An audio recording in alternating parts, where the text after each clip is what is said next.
رسالتي الساكنة: ما تسكتوا على حقكم، ولا سكتوا درك على حقكم اعرفوا عنكم لا يتموا إلى الأبد في الحضيض وللأبد في أوحال الذل والهوان والخزي. والله مستشفى ما هو قابض من الاسم كون السمية فقط، ولا فيه شيء يدل أنه مستشفى.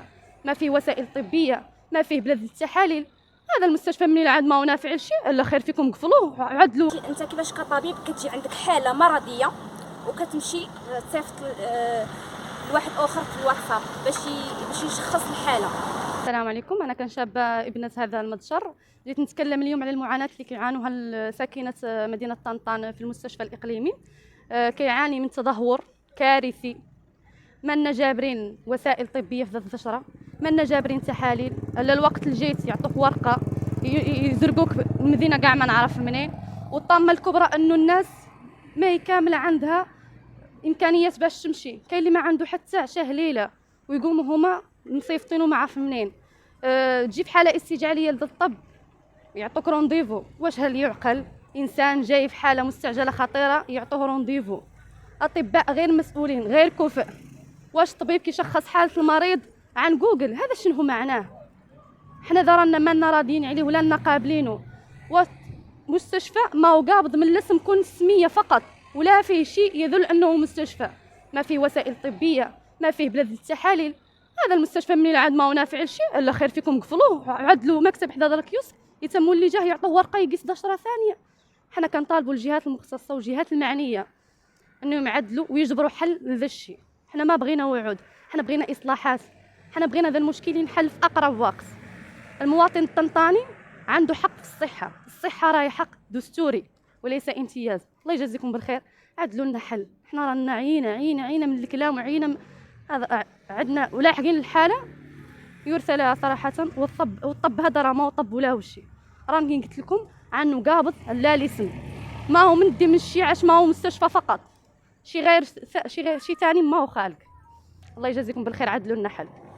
السلام عليكم. اولا مستشفى طنطا كيعتبر من بين المستشفيات الاولى اقليميا، الاولى في المغرب من حيث الدخل. فكيفاش نتوما كمسؤولين عندكم ميزانيه كبيره لهذا المستشفى كتلزموا المريض انه يخلص وكتحرموه من الاستشفاء المجاني اللي هو حق الصحه بطبيعه الحال، حق من حقوق اي مواطن مغربي كتضمنوا ليه الدوله. ثانيا، كيف يعقل ان تتوافد حالات كتتطلب تدخل استعجالي وكترسلوها لمدن اخرى بحال اكادير ولا قلميم؟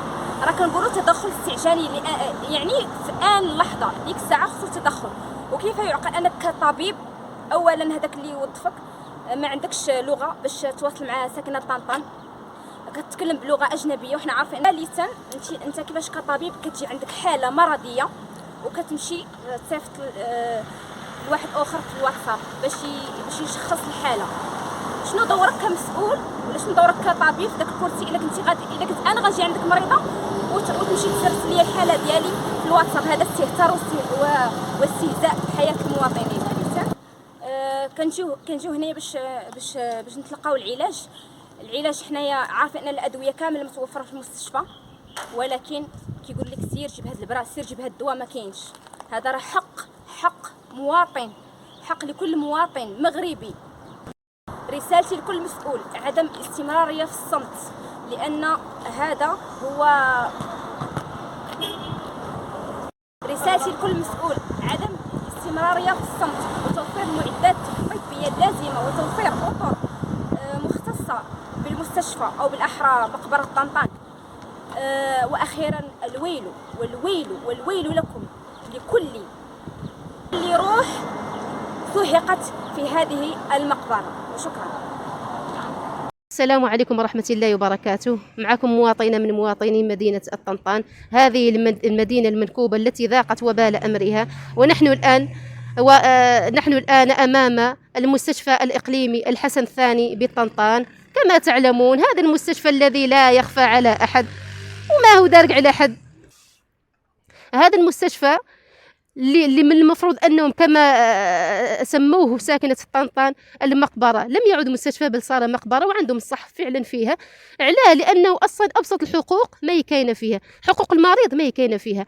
بالنسبه للمعدات التحاليل ما كايناش فيها. الا بغيت دير شي تحليله كيقول لك سير لبرا ديرها في شي مختبر برا، يعني خاصك تخلص عليها. والله سير القليمي والله سير لقادير، المهم هما ما يتحملوا مسؤوليتك من ناحيه التحاليل. وكما تعلمون ان هذا المستشفى هو عباره عن مستشفى عمومي، يعني لصالح عامه الساكنه. يعني من المفروض انهم يوفروا مجانيه الخدمات الصحيه، طبعا من ناحيه التحاليل، من ناحيه المستعجلات اللي كنمشيو عندهم كندخلوا عندهم كيقول لك خاصك تخلص 40 درهم باش تدخل عند الطبيب. علاه؟ باي وجه حق ان اسجلها؟ علاه ليه يمشي يخلصها؟ علاه ما تكون مجانيه الخدمات الصحيه؟ علاه ما تكون مجانيه؟ يا قلتوا ان هذا ان في الحق الدستوري ديال الانسان الحق عنده في الاستفاده من الخدمات الصحيه والرعايه الصحيه في السبيطار العمومي الذي يكون في صالح الساكنه. علاه ما تخلوهم يستفادوا؟ أود أن أرسل رسالتي لمندوب وزارة الصحة بالطنطان ووزير الصحة التدخل العاجل، وإلى السيد عامل إقليم الطنطان. نعلم أنك حديث العهد بالطنطان، وأن هناك مشاكل كثيرة يجب عليك التدخل فيها، يعني إحنا فاهمين كل شيء وعارفين كل شيء، ولكن هذا لا يمنع أن تحيطوا بهذا المستشفى الذي بات كالمقبرة، الذي بات كأنه مستشفى فاقد للحياة. بالنسبة لمدير المستشفى هذا قاع ميت حي.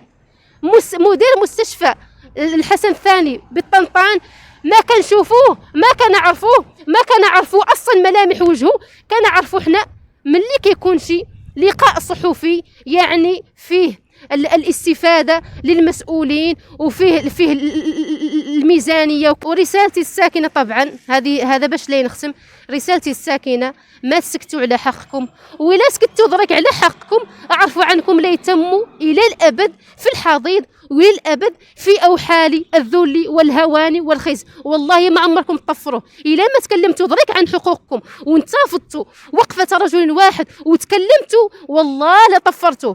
صافي ادرك الانتخابات على الابواب، غادي يجوا يجوكم المسؤولين اصحاب الانتخابات وتموا يتمسحوا ونوفروا لكم ونعزل لكم. او سيروا شوفوا، سيروا بيعوا اصواتكم ب 200 درهم، ياك بيعوا اصواتكم ومن بعد تموا بكوا قولوا رانا مرض ورانا ما جبرنا شكون يداوينا وما جبرنا طب وما جبرنا شي. او ديك الساعه غير بكوا صافي.